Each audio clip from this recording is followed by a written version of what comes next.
Bienvenue à bord du vaisseau Hypersensas.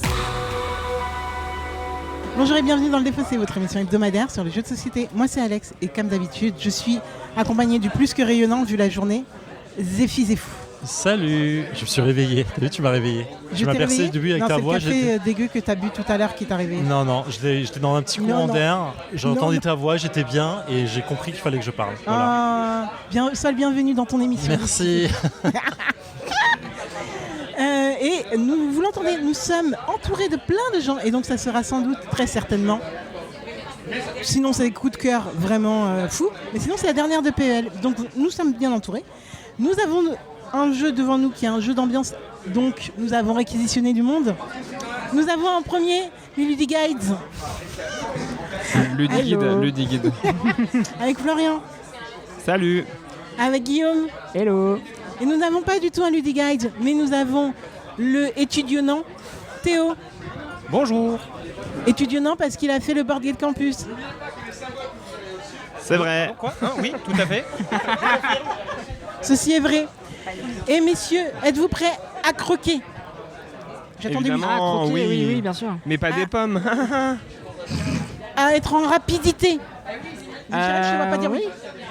Bien sûr que je suis chaud. Êtes-vous prêts à jouer à très rapide ?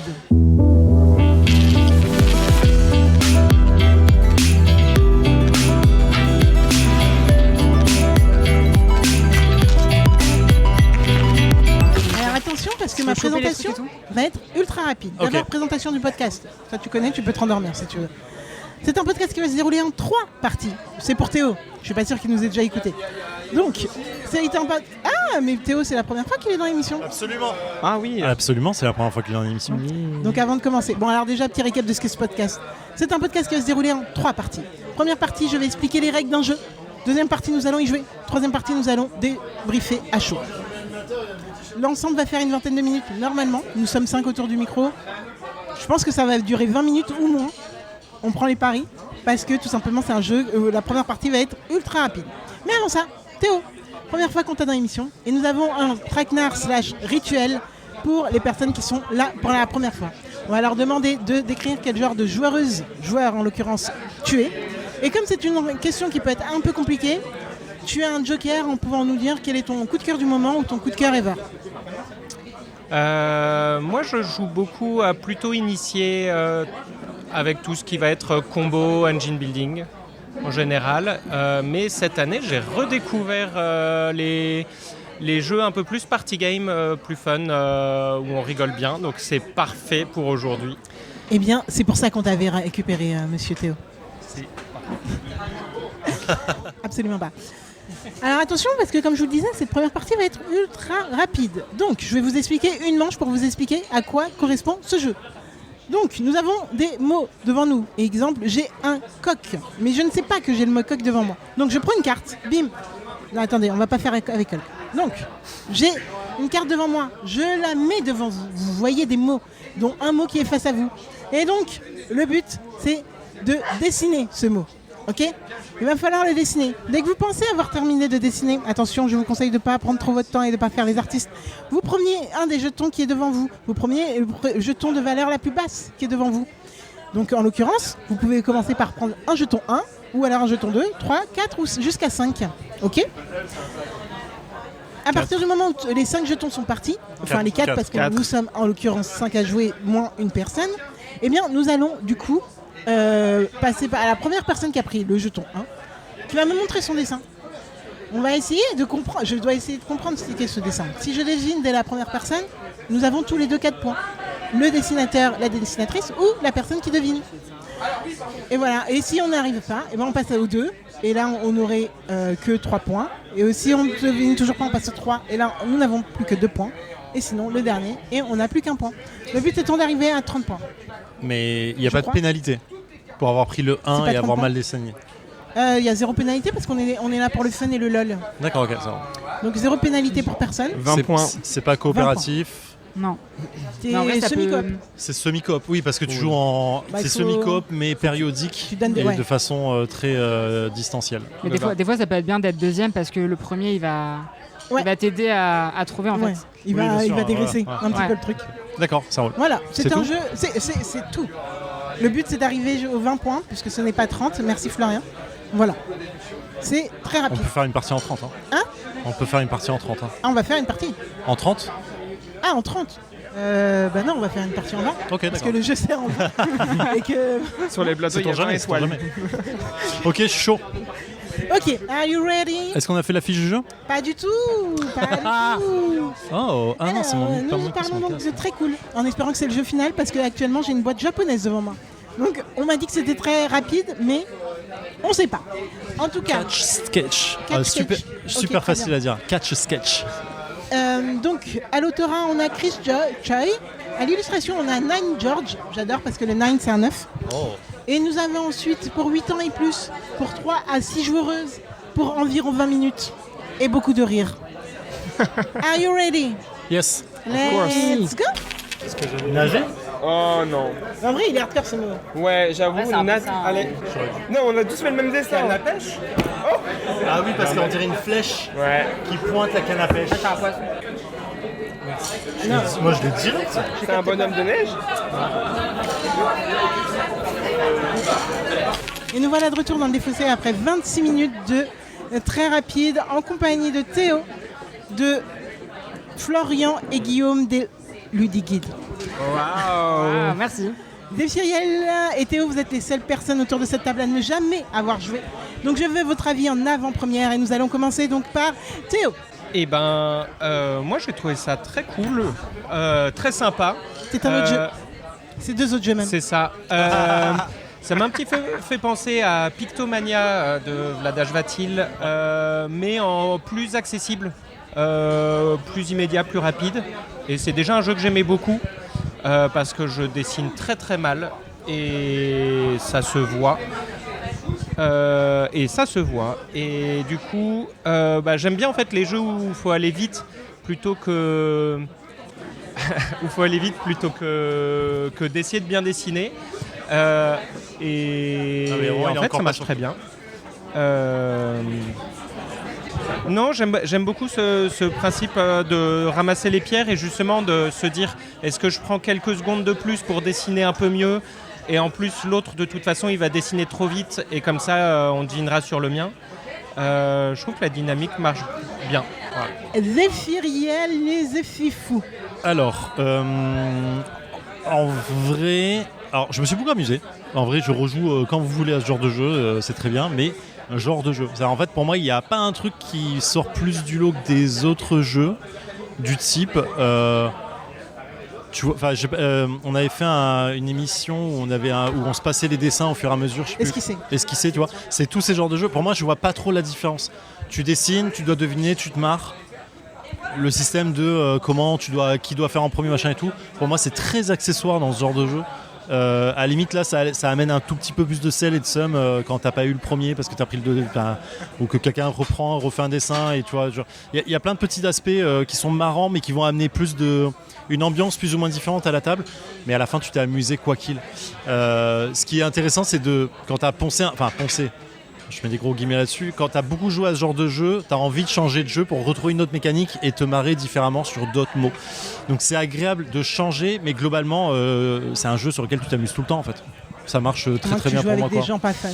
Exactement, c'est ce que j'allais dire, c'est les gens qui font le jeu plus que le jeu qui fait l'ambiance. Souvent dans les jeux d'ambiance quand même. Oui, complètement, c'est ce type de jeu là quoi. Donc voilà, toi c'était ta combienième partie? 3e. 3e, qu'est-ce que tu en penses? Je vais donner mon avis avant, pardon. du coup, il n'y a pas de souci. Avant les Ludiguides. Écoute, 3e partie, donc en effet, j'allais te répondre sur le fait de, oui, c'est pareil qu'Esquisser. Mais Esquisser, tu vois, c'est un jeu que je sors énormément en famille parce que, intergénérationnel, donc ça marche aussi bien avec mes parents qu'avec mes neveux et nièces. Et récemment, là, on y a joué il n'y a pas longtemps et mon neveu était mort de rire en se rappelant d'un truc qu'avait fait mon père à Noël sur Esquisser. Et en fait, quand j'ai rejoué à Esquisser, je me suis dit ça serait bien qu'on ait un autre jeu, justement. Et quand j'ai découvert ce jeu-là, j'étais, voilà, le nouveau jeu arrive. Il arrive dans un petit moment, mais il arrive bientôt. Et donc, c'est pour moi exactement ce type de truc. C'est dans la gamme ambiance, mais il renouvelle le truc quand tu as déjà fait plusieurs fois les jeux avec les gens.